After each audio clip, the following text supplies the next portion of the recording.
Most people plan Egypt completely wrong, and it doesn't just affect their schedule, it changes the entire experience. They end up rushing through places they were excited to see, spending more time moving than actually exploring, and leaving feeling like they missed something, even after seeing so much. The problem isn't Egypt, it's how most people plan it. The biggest mistake most travelers make is trying to do too much in too little time. It usually starts with a good intention. You want to see everything: Cairo, the pyramids, Luxor, the temples, the Valley of the Kings, maybe even Aswan. So you try to fit it all into one trip. And on paper, it looks efficient. Everything is scheduled, every day is full, every location is accounted for. But once the trip actually starts, the reality feels very different. You're waking up early every day, moving constantly, checking into hotels, checking out again, getting on planes, buses, or boats. And instead of experiencing Egypt, then it starts to feel like you're just moving through it. One of the biggest reasons this happens is distance. Egypt is not a compact destination. Cairo and Luxor are not right next to each other. They're separated by hundreds of miles. Most people don't realize that getting between them usually means a flight or a very long travel day. And even once you arrive in Luxor, it doesn't get simpler. The city itself is spread out. The Nile divides everything into two sides: the East Bank and the West Bank. And each side has multiple major sites. So you're not just visiting one place, you're navigating an entire region. One of the biggest things people underestimate is how much time gets lost on travel days. On your itinerary, it might just say Cairo to Luxor, but that's not just a quick move. You're packing, checking out, getting to the airport, waiting, flying, arriving, transferring again. And by the time you actually reach your destination, half the day is gone, sometimes more. So even though it looks like you still have time left in the day, you don't really have a full day to explore. And when this happens multiple times during a trip, it adds up quickly. A lot of itineraries make it look like you have full days in each place. But when you look closer, many of those are actually partial days. You arrive midday, or you leave early the next morning. So what looks like 2 days in Luxor might really be 1.5, or even just one full day. And that difference matters more than people expect. Because once you lose even half a day, the entire schedule starts to feel compressed. Luxor is where this becomes very clear. Most itineraries give Luxor 2 days, but Luxor isn't a single stop. It's an entire landscape of temples, tombs, and monuments spread across both sides of the Nile. On the east bank, you have Karnak Temple and Luxor Temple. Karnak alone can take hours if you actually explore it. It's not something you rush through in an hour. Then on the west bank, you have the Valley of the Kings, the Temple of Hatshepsut, and other major sites. And none of these are right next to each other. You have to cross the Nile, then travel between locations, then navigate each site. So what looks like a few stops on a schedule turns into a full day very quickly. That's why so many people leave Luxor feeling rushed.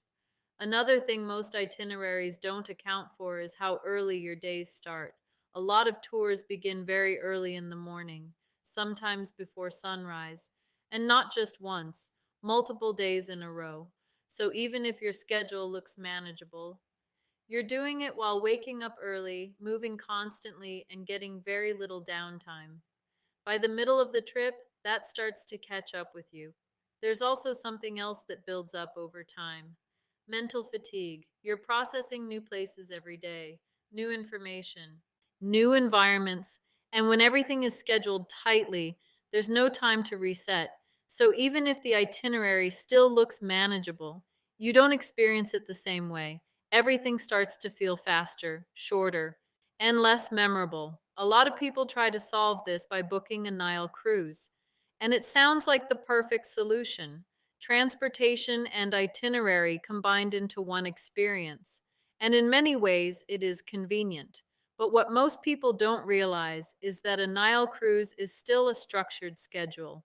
You're stopping at specific sites, at specific times, with a set amount of time at each location. So while it removes the need to plan transportation, it also removes flexibility.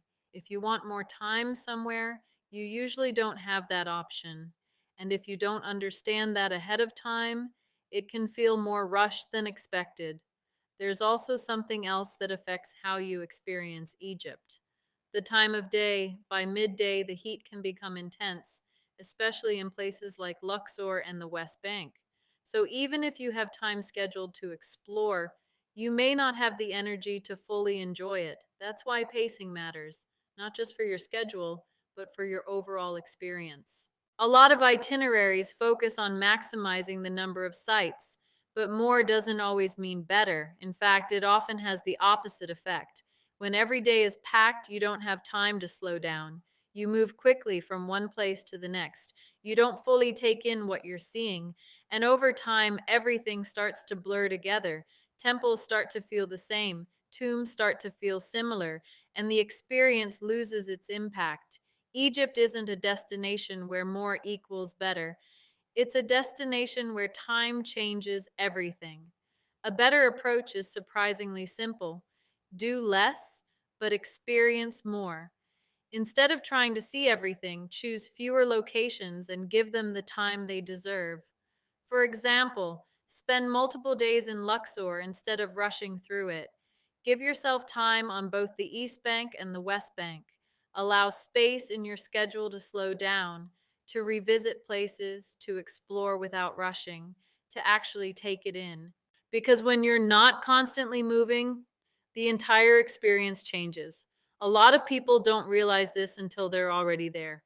They look back and realize they spent more time moving than experiencing. And that's the part they wish they had planned differently. The difference is noticeable almost immediately. When you slow down, you don't just see more, you remember more, you enjoy it more. And instead of feeling like you're trying to keep up with your itinerary, it starts to feel like the trip is actually working for you. The biggest shift isn't in the itinerary, it's in the mindset. Planning Egypt isn't about checking off as many sites as possible. It's about understanding what you're seeing, feeling the scale of it, the history of it, the space around it, and that only happens when you give yourself time. A lot of people don't realize any of this until after their trip is over. When they look back, they remember how much they saw. But they also remember how fast everything felt: the early mornings, the constant movement, the feeling of trying to keep up with the schedule. And that's usually when it clicks. Not that they saw too little, but that they tried to fit too much into the time they had. Most people don't realize this until after their trip. But if you understand it before you go, everything changes. And if you want a step by step breakdown of how to plan Egypt the right way, including how many days you actually need in places like Luxor, I walk through all of that in detail.